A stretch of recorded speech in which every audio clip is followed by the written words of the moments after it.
This is Software Engineering Radio, the podcast for professional developers on the web at se-radio.net. SE Radio is brought to you by the IEEE Computer Society and by IEEE Software Magazine. Online at computer.org/software. SE Radio has an opening for a volunteer host to produce 5 episodes per year. To apply, please follow the instructions on our website at se-radio.net/contact.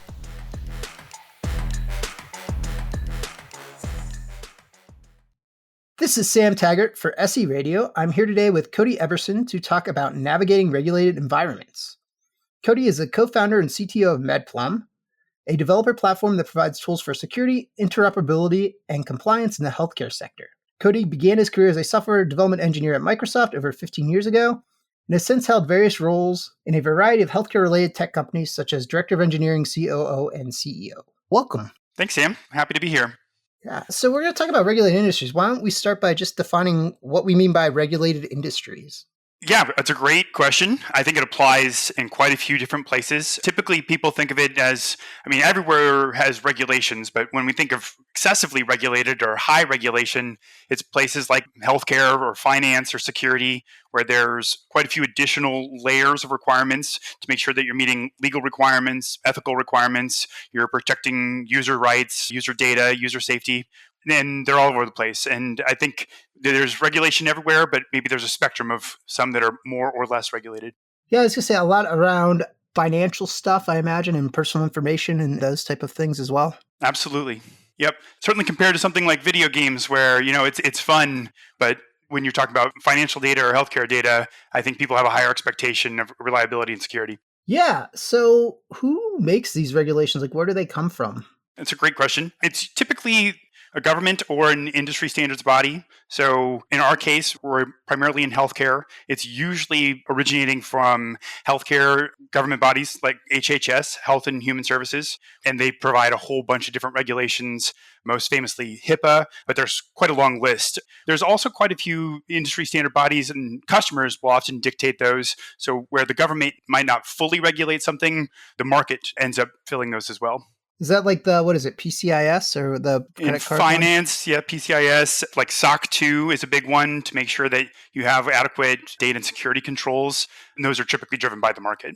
And what are these regulations generally trying to prevent? I think there's a lot of it that's, you might hear about it and think, well, that's kind of common sense, right? Like that the user's data is being adequately protected, that you have sufficient controls to make sure that like a rogue software engineer can't go and steal data or do something malicious, that it's protecting the user's data, protecting the user's safety. On the ethical side, not that you can truly regulate ethics, but trying to codify those into systems so that the software is going to be reliable. I think the CrowdStrike attack from, what was that, last week or 2 weeks ago was a notable one of, there was a lot of damage that was financial damage, human time wasted.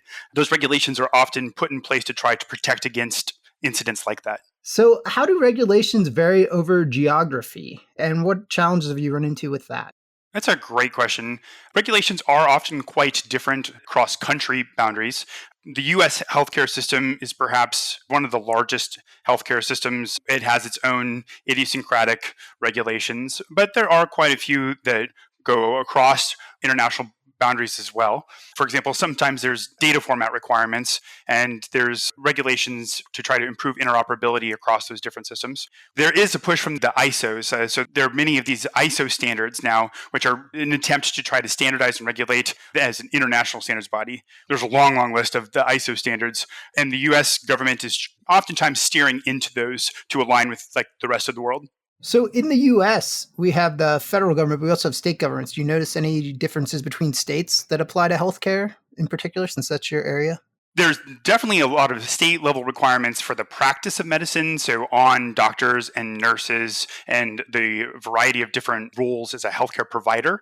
With regards to healthcare technology, the rules are typically pretty similar. One thing that's interesting for healthcare is there's the notion of an HIE and health information exchange, which allows regional hospitals to share data with each other. And you can kind of think of those like a homeowners association where they have all their special rules that define who can share what data between different hospitals. And that's very, very regional, but not typically so much from the state. At that point, it's typically going to be the market driving those rules. So, have you ever encountered regulations that are at odds with each other? And what do you do in those situations? That's a great question. In healthcare, a good example of this would be the US government. Well, a lot of governments are now pushing the right to be forgotten for patients to be able to request their data to be deleted and purged, which is a very sensible consumer protection. But then if you think about the medical legal liability requirements, where you have to retain many of your records for 7 years and up to 18 years in some cases. So now you have to retain records for legal purposes. And those two are totally at odds with each other. In practice, those don't come into conflict very often. And when they do, that's when you call up your lawyers and try to figure out how you're going to handle that, putting data into vaults or escrow or trying to semi-anonymize data. It's often a long and complicated process, but when the conflicts come, you typically get the lawyers involved. Yeah, I was going to say, I would imagine if you told your doctor you were allergic to something, you would probably want him to remember that. Yes. Or if you had a surgical operation and the statute of limitations on how like the process of suing for a complication can be available for up to 7 years. But if you want to have your data deleted, like how do you reconcile those things? So have you noticed similarities across different industries? And what are some of the common requirements? Yeah, absolutely. And that's where, so SOC 2 is a big one that's very cross-cutting. And there's a lot of common sense things in there. Sometimes it's difficult to operationalize, but it can be common sense of making sure that you have, like you're using SSL or TLS on all of your cloud endpoints and that you have adequate data protections. So those are cross-cutting. And then it's certainly if you're going to do any work with the federal government, then you have something like FedRAMP, which is kind of the gold standard of all regulations. And that's going to make sure that you're running continuous security training, you have all your security audits, your pen tests on a regular basis. You have to demonstrate that you can respond very quickly to security vulnerabilities or changing security requirements. And that's not industry specific at all. Anytime you want to work with a federal agency, you have to make sure that you're conforming with those requirements. And now the market has adopted those rules in some cases as well. So even if you're not working with the federal government, you may need to say, okay, yes, we're FedRAMP compliant. Okay. How do these regulations affect developers? How do they translate down to the code level? Absolutely. That's a great question. And I think that there's the surface level knee-jerk reaction that most software engineers have, which is gross. I don't want to deal with that, right? It's going to be a long slog, a lot of complicated, boring requirements. I think that there's a more positive interpretation. Maybe this is my personal bias. I actually personally kind of like them because I view them as just a very clear and explicit bright line set of constraints. And software engineering often is about working with constraints and using constraints to define project specs and specs translating into feature requirements and feature requirements translating into code. So, for example, our organization, we've made it one of our core competencies of taking those rules and regulations and translating it into unit tests, translating into integration tests, so that every time we run our CI/CD pipelines, we're going to know very clearly, like this change, break, or violate one of those compliance and certification programs. Do you have a specific example? Yes. So everything inside of our SOC 2 that we can translate into CI/CD checks we have, a lot of those would be mostly on data privacy and protections, like things like access controls. I think most systems inevitably have a gazillion checks for permissions and access controls, making sure that various groups can only access the data that they're supposed to have access to, et cetera, et cetera. So there's things like third-party tools here as well. So things like we use SonarQube for a lot of our automated testing, which will run through a huge battery of security tests. Mozilla Observatory, that's a great one for all of the like HTTP and TLS and SSL endpoints. All of those tools are great, and we try to run them in an automated fashion as much as possible.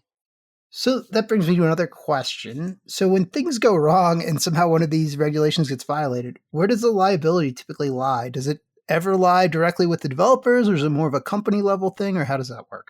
Yes, it can lie with the developers. And so that makes us very keenly aware. It makes you sit up straight and pay attention. I think that there's typically like a remediation period, and then there's an ongoing investigation to figure out how did this go wrong? Why did it go wrong?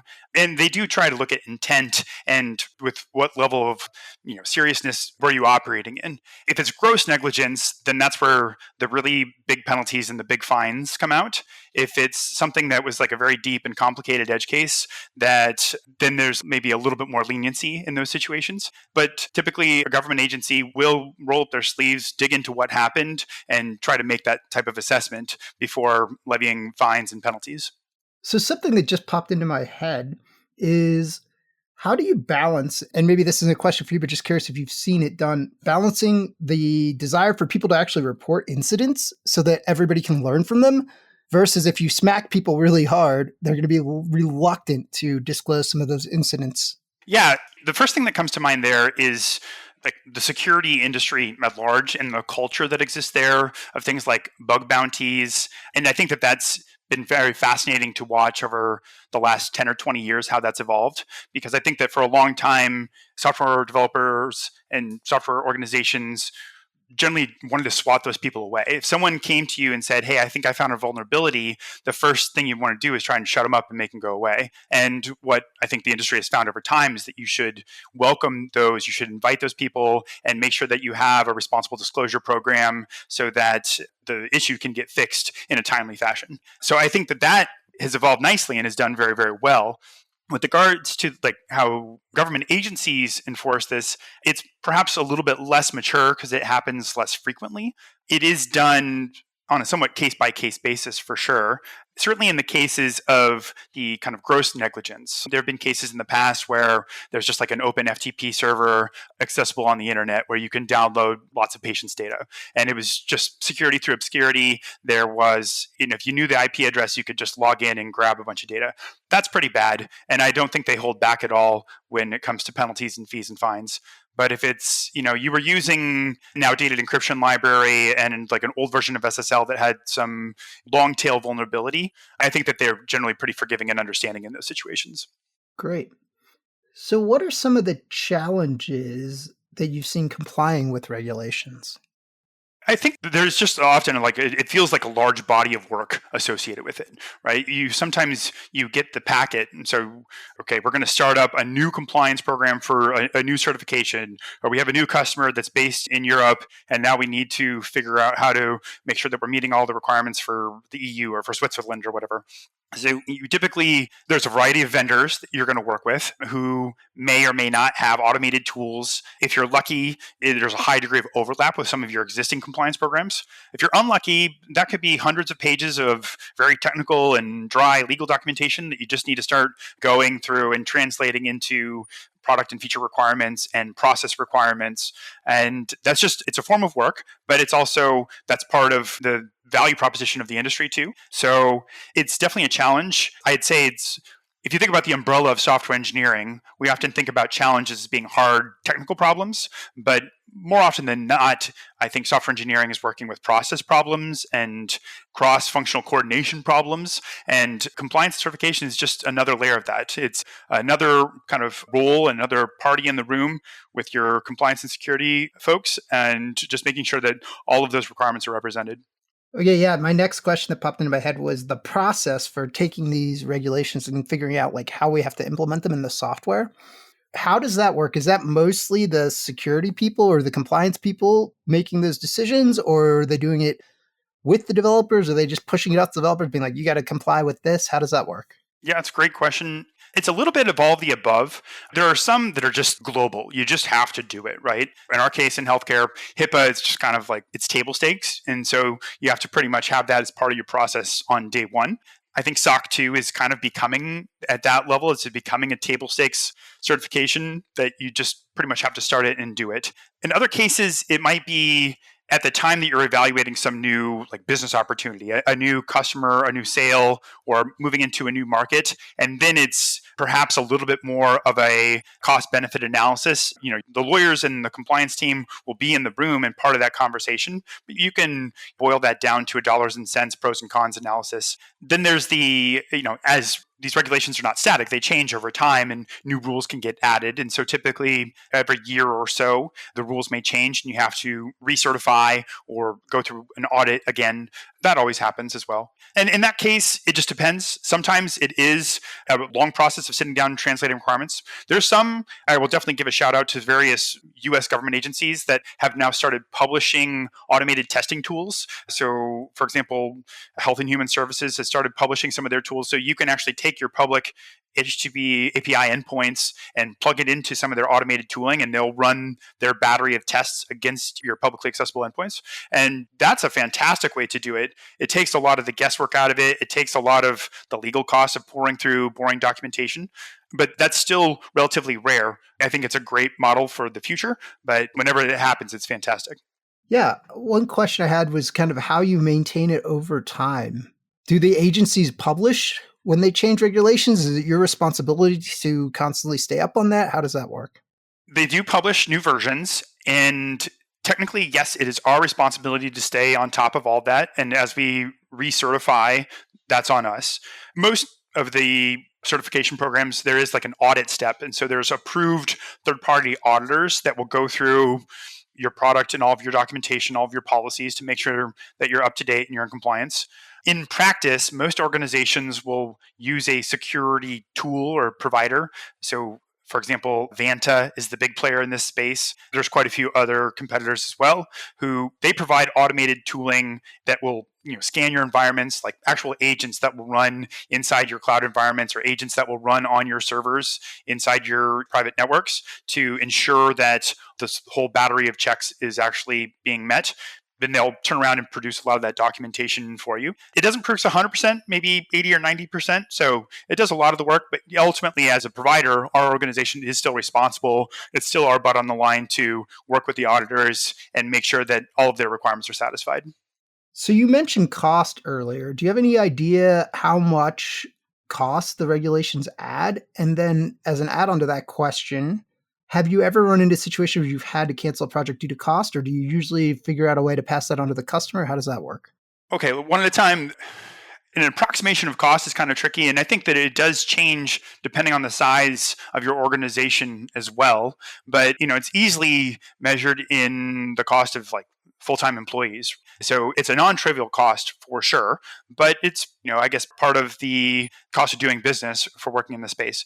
With regards to how customers, like the easiest maybe example would be you're going to move into a new market, and in particular going into Europe or like Australia. These are countries that often have very strict data sovereignty requirements, and their domestic government agencies will have their own requirements.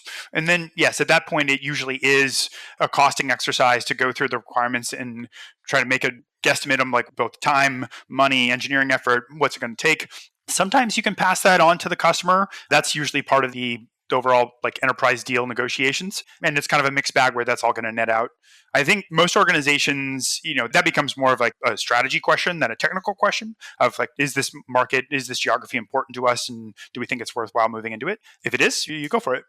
Okay. So bringing things back to developers, how can developers be, quote, agile, for whatever that means anymore, and maintain velocity in regulated environments? Yeah. Do you have any specific examples of that?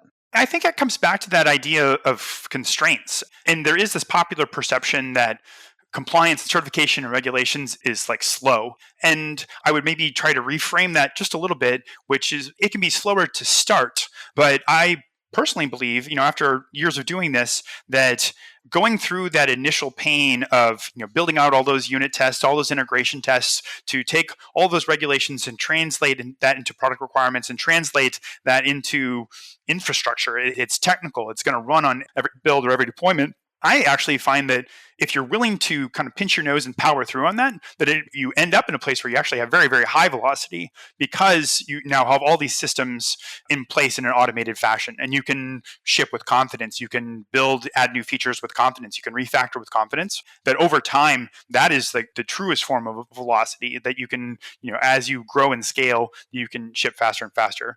And that just gets back to, and I think that there's an element of just software engineering best practices there of making sure that you have your product requirements represented with some form of automated testing so that it doesn't have to be a big manual effort. It doesn't have to be a big legal or compliance push, that your tools and your processes and your systems are the ones that are really keeping you accountable over time. So you mentioned requirements. What happens when the requirements change? And along those lines, do you separate out product requirements from compliance requirements?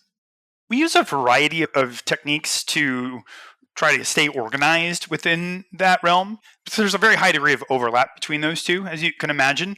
We use a combination of a code organization, putting various compliance packages into just different folders or different packages or modules. With our documentation and issue tracking, we use various like sub-projects or tags to represent all the different compliance and verification programs. Some of the programs are more specific on this point than others. For example, I've gone through FDA medical device before. That's a whole separate process for clearing a medical device. And the FDA has a set of requirements regarding, they call it the traceability matrix. So for any given feature, then you have to go and make sure that you've identified and iterated all the potential risks. And for every one of those single risks, you need to make sure that you've iterated through all the different tests that you can use to try to mitigate those risks. And you have to have a full tagging system that connects every single one of those concepts. And that has to be represented both in your documentation, but also in your processes and in your code. So our current product is not FDA regulated, but we've tried to take a lot of those same concepts and apply it to our processes, just because once you get over the initial hump of doing all that work, then you end up in a good place where you have all of that infrastructure, those systems in place, but you can really crank through the documentation and you can add new programs and new certifications relatively quickly. It's interesting you mentioned traceability matrices, because that was going to be my next question, because we used to do those in the nuclear industry a lot. Yes, it is daunting when you first see that, right? I mean, I remember as I was first entering healthcare and first encountering FDA, and you kind of get those packets of regulation, it does kind of hit you in the face with, whoa, this is going to be a lot of work. But I do believe that if you can power through on it, it creates a lot of value, and both like financial value for your organization, but just also technical value in terms of really maturing and leveling up processes and systems. Yeah, I think you built a lot of tooling around that pretty quickly, because otherwise I think you would be hating life. Yes. You would need a lot of manual effort to go through and try to reverse engineer all that documentation and all those requirements. So what role does CI/CD play in all of this?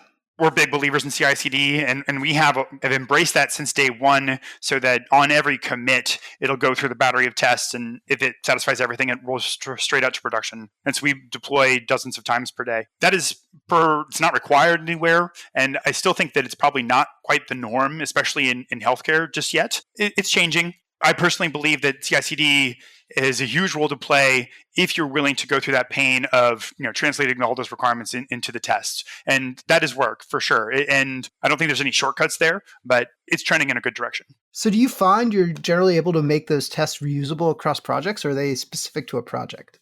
Certain tests, yes. Like anything where it's like, oh, this is an HTTP endpoint, therefore it has to meet all these basic security requirements. And that generalizes really nicely across the board.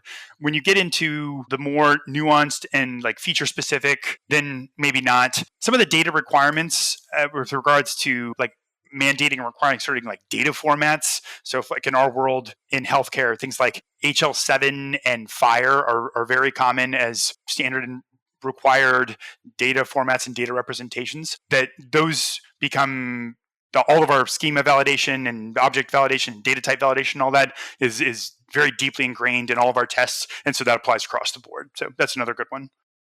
Good. So I'm personally a big fan of test and development and this idea of like emergent or just-in-time design. Do you find that the regulations force you to do more design up front, or are you able to kind of design as you go, or how does that work?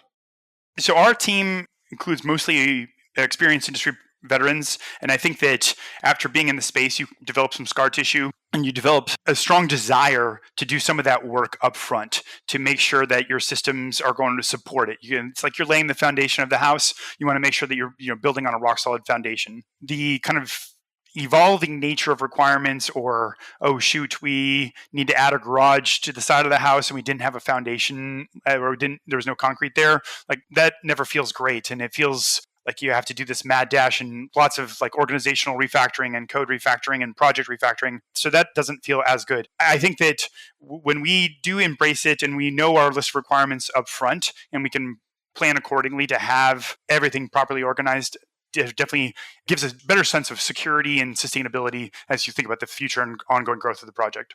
Yeah, that just brought up an interesting thought in my head for some reason. And that is, if you have multiple groups working on different parts of a project, how do you coordinate between them? And how do you make sure that they're all staying in compliance and that like the workflow between the groups stays in compliance? I would think that would be a challenge. And I think that one of the hardest parts of any software system to test in an automated fashion is like your contract testing or boundary testing, right? And that's not even so much a unique challenge to regulated environments. That's just a hard software engineering challenge. And I think what that comes down to is making sure that your tests are represented at multiple different layers. So it's not just unit tests for each of the kind of component modules, but also as you're deploying to like canary environments and staging environments and whatnot, that you're running integration tests that properly test the full end-to-end requirements or user stories or what have you, that it has to be kind of tested at that holistic level as well. So what mix would you say are unit tests versus end-to-end tests in general? Good question. I personally don't love that distinction because I think that there's kind of a blurry area in the middle there too. For things like data formats or like basic algorithms that conform nicely to a unit test, that's always better, right? You're closer to the code, that's going to run faster. The development and test cycle is just a tighter loop and you can just move so much faster. When you get to the notion of like very complex systems and you have like microservices or just any degree of multiple services that are interacting with each other, now you basically force yourself into a world of requiring those like integration tests and end-to-end tests. I'd say if I were to just put some like simplified numbers on it, we're probably not too far off from a 50-50 blend of lots of small unit tests and then lots of integration tests and those integration tests have to go all the way from making sure that you're testing against a proper database and a Redis cluster and multiple servers and multiple database instances to make sure that the full complexity of the system is being represented there. Yeah. So do you find then you don't do a lot of mocking, or do you do a lot of mocking and test stubs and things like that? We try to avoid mocking as much as possible, just as a general principle. The key points where if you're using various like third-party cloud services for sending emails or for storing objects in like an AWS S3 or something like that, we mock those endpoints. But for everything else, we have a tendency to avoid mocking as much as possible. I think perhaps one of the more controversial ones would be like whether you mock out your database calls. And so most of our server-side application that would ever result in something running a SQL query against a Postgres database, we have a strong preference for making sure that those are actually hitting Postgres as we run our test suites. I personally believe that trying to mock database queries is, for us at least, it's not a good fit, and we get a lot more confidence when it's actually touching the database. And where that has proven to be very valuable is as our project grows in age and you start to go through various versions of Postgres or various versions of Redis, and the Postgres 12 to 14 upgrade uncovers a whole bunch of subtle changes and various syntactic differences. That would not have happened if we had been mocking out those various infrastructure components. So integration testing at that level, I'm a huge fan of. Good. So how does regulation affect maintaining legacy code? There's a good question there, and I think that it's a case where sometimes the regulation can be at odds with what the market wants and certainly what customers want, because sometimes the regulation is going to push you to upgrade to newer features, newer security protocols, newer encryption protocols, et cetera, et cetera. And from a software engineering perspective, I think that's great. We should keep moving the line forward. But oftentimes, for a variety of reasons, maybe some customers, a partner does not want to upgrade. And so now you have a bit of a pickle there of how far back should you maintain backwards support, legacy support. And that's kind of a case-by-case basis. I think that there's outs for like grandfathering things in. I think in healthcare, one of the funniest examples is faxing. Typically, we think of faxing as crazy, outdated legacy technology, but it's still very widely used in healthcare as an interoperability format, primarily because it's grandfathered in. And I personally think it's hilarious when you read through these various like healthcare requirements and it's, mandating this form of encryption and this security protocol, da da da da. And then you get to the section on faxing and it's like, try to make sure the fax machine is in the back room so people can't see the pages as they're getting printed out. And so that's a pretty stark juxtaposition, but I think it's just acknowledging the truth that sometimes legacy systems are important and you have to maintain them just as a pragmatic matter. Yeah. So how do you balance the security versus stability? Because I would think that, and I think maybe you hinted on this a little bit, like security says that you should update your things to patch the latest vulnerabilities, but then that has to affect stability. And then in addition to that, I assume there's some cost to revalidate stuff after you change it. Yes, absolutely. And is a very common pattern for us.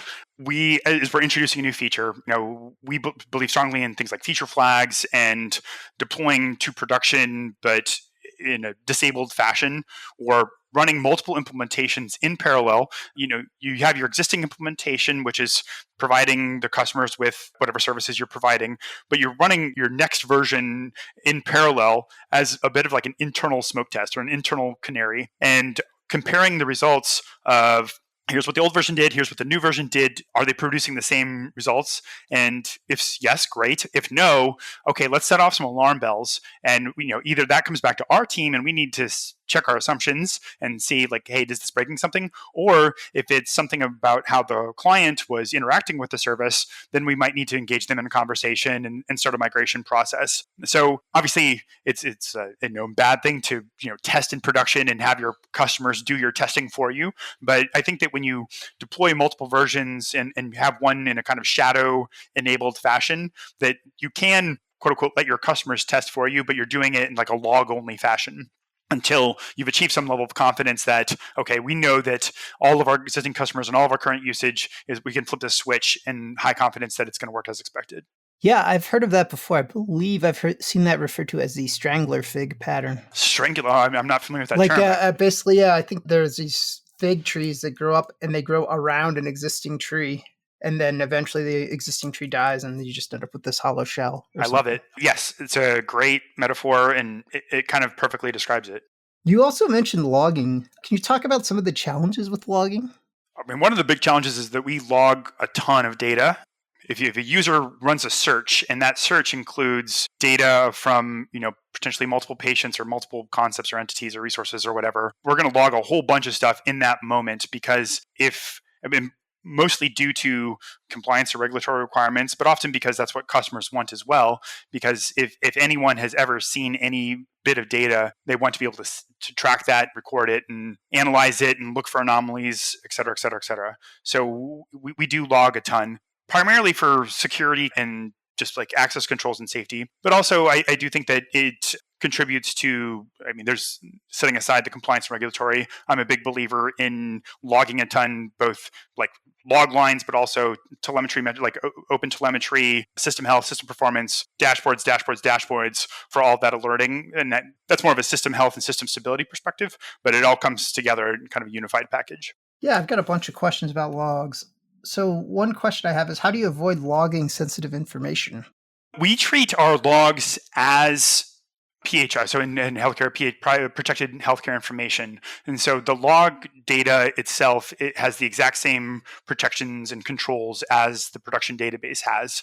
And I think this is relatively common in healthcare. You can have a kind of like a subscriber relationship to subsets of logs. So as a service provider, we can pipe the relevant logs to our customers as well. And that becomes part of that kind of handoff agreement about we can either strip all of the protected information. So rather than showing a person's name or a lab result, it can just be, everything can be distilled down into just identifiers and abstract values like that. And if that's what they want, that's what they want. It's also possible to have, hydrated data as well. And that's more of a question of like what the use case is for the data.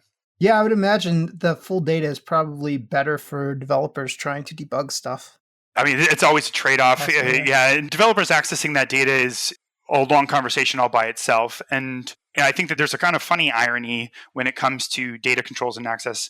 That's like, I think Google, if you think about the access controls that exist for something like Gmail, famously like high bar for protected data so that no one can ever access that data. It's a major process to, if for some kind of system stability or a bug or an investigation, you do need to get access to that data. There's a long list of processes and controls you need to go through to kind of break glass and investigate there. I think that the rest of the software engineering world should aspire to get to that level of controls. And we certainly have an eye towards that future where everything is at that level of protection. I think it really is the gold standard that we should all be striving for.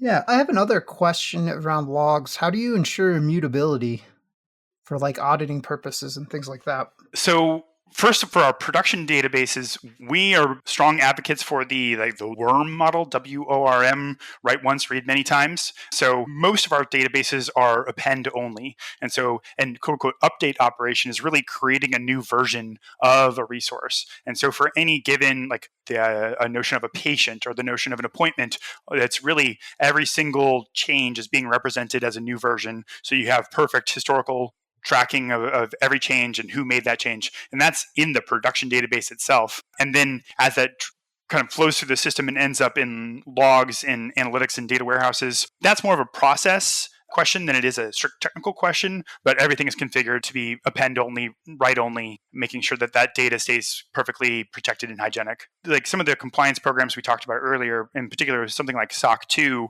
it comes with a list of controls, and that translates that into like configurations. For example, inside of our Amazon Web Services environment, there's various AWS features like Cloud Trail and I think it's Guard Duty. These are AWS features that you can put various features or services into this locked down mode. And if anyone tries to change it or make any changes to anything, it's just going to set up a whole bunch of alarm bells. It's going to send emails. It's going to send Slack notifications that like, hey, someone's in there trying to make a change to one of these protected services. Someone should probably check this if they had access at all in the first place.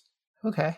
And then I guess that would also apply then just to configuration stuff in general. So if you like have some, in your case, I think you guys are doing more like web service stuff, but if you had some sort of device that you gave to somebody and it had some configuration on it, you would somehow validate that as well? Yes, like the golden bits model of you've kind of produced an artifact, whether that's a binary or a distributed bit of code, and it goes through its own validation. Like in our case, we have our web services. We have some on-premise agents for connecting with legacy devices that are not cloud-enabled necessarily. And same thing there. And I think there's a set of industry best practices. You produce the binaries, you produce the artifacts, you also produce the checksums and publish the test reports that are associated with those. And just trying to follow best practices across the board on things like that.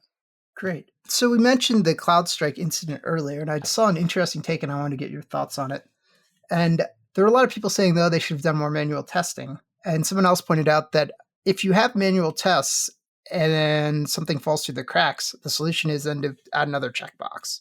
But how do you verify that that checkbox actually gets checked and the work actually gets done? Versus if it's automated, you update your script once, and then hopefully that should never happen again because it's now in the script. Do you have any thoughts on that? I would tend to agree with the belief that it should have been an automated test. I mean, human testing and manual validation have been with us for a long time, and they will probably be with us for a long time into the future. But I think that that's getting pushed further and further out. And as an industry, it's just better if we embrace more of the automated testing. The automated testing certainly gets more complicated, especially as you start to think about in their case, that's a huge number of different devices and network configurations and deployment configurations. But that's also, I guess, part of the job, right? To make sure that you're getting your services and your code into environments that are representative of the real world as much as possible. So I guess in the medical and other more highly regulated industries, you try to control that hardware as much as you can if you have the option, I would imagine. Yeah, absolutely. I mean, the extreme case here would be things like embedded devices like a pacemaker, right? Where you have old school software engineers who are writing code that's like blurs the lines of application code and operating system code, embedded devices, because it needs to run for a period of years in a completely automated and offline environment. And that's probably where some of the most extreme regulations and testing requirements exist for those embedded medical devices. And then the spectrum kind of goes from there. Great. All right. Well, thank you very much. Thank you so much, Sam. It's great chatting with you. For SE Radio, this is Sam Taggart. Thanks for listening to SE Radio, an educational program brought to you by IEEE Software Magazine. For more about the podcast, including other episodes, visit our website at se-radio.net. To provide feedback, you can comment on each episode on the website or reach us on LinkedIn, Facebook, Twitter, or through our Slack channel at seradio.slack.com. You can also email us at team@se-radio.net. This and all other episodes of SE Radio is licensed under Creative Commons License 2.5. Thanks for listening.